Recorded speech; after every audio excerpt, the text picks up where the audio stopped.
Nagdulot ng pagbuga ng abo.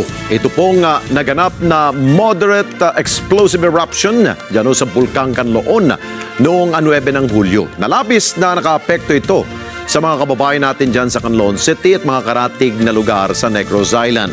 At kaugnay niyan ay agad na nagpaabot ng tulong ang Iglesia ni Cristo sa mga biktima sa pamagitan ng programang Lingap sa Mamamayan. Narito ang report. Matapos ang muling pag-alburuto ng Mount Canlaon nitong mga nakaraang araw, kaagad na nagpadala ng relief goods ang pamamahala ng Iglesia ni Cristo para sa mga apektadong komunidad sa Negros Island.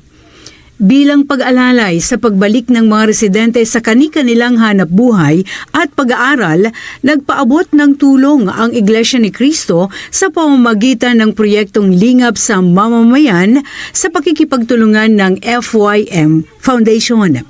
Namahagi ng relief packages na naglalaman ng food items tulad ng bigas, canned goods at tubig na inumin.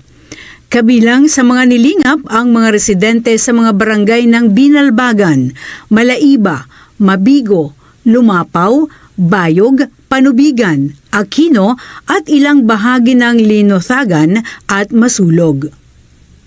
Isinagawa ang paglingap sa compound ng Iglesia ni Cristo sa lokal ng Canlaon City na pinangunahan ni kapatid na Raul Gonzalez, District Supervising Minister.